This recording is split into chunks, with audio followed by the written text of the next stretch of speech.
बहुत समय पहले की बात है। एक शांत जंगल में बहुत सारे जानवर रहते थे।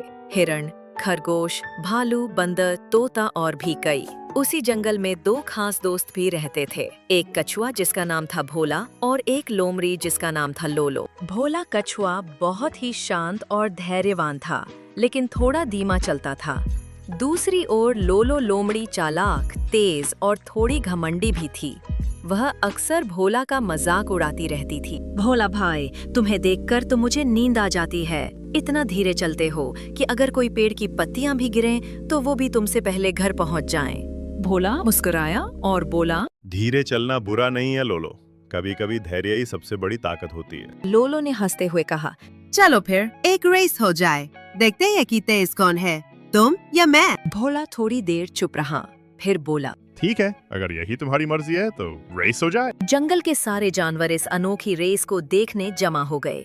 सब सोच रहे थे कि भोला आखिर रेस में क्या करेगा, वो तो बहुत धीरे चलता है। सबने मन ही मन मान लिया कि लोलो ही जीतेगी। रेस शुरू हुई। लोलो बिजली की तरह दौड़ी और थोड़ी दूर जाकर एक पेड़ के नीचे रुक गई।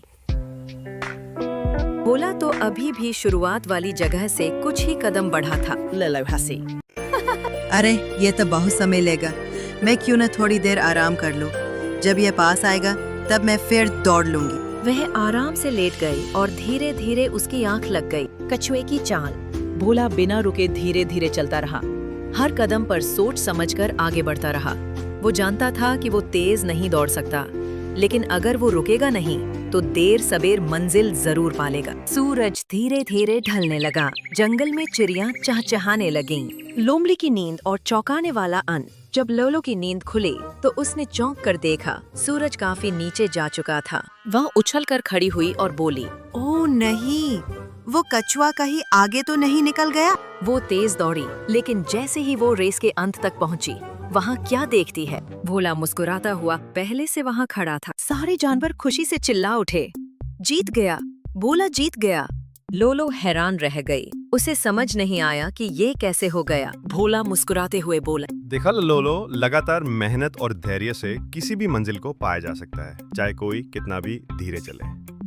लोलो ने शर्मिंदा होकर सिर झुका लिया और कहा, तुम बिल्कुल सही कहते थे भोला, आज से मैं भी धैर्य और मेहनत को समझूंगी। मुझे घमंडी नहीं बनना चाहिए था। कहानी की सीख। उस दिन के बाद लोलो और भोला और अच्छे दोस्त बन गए। लोलो ने कभी भी किसी का मजाक नहीं उड़ाया और भोला की तरह मेहनती बन गई। सीख। Moral of the story. धीरे चलना गलत नहीं, रुकना गलत है। घमंड कभी नहीं करना चाहिए। धैर्य और निरंतर मेहनत से हर लक्ष्य को पाया जा सकता है। सच्ची जीत उसकी होती है जो आखिरी तक प्रयास करता है। हिंदी कहानियों के लिए हमारे चैनल को सब्सक्राइब करें।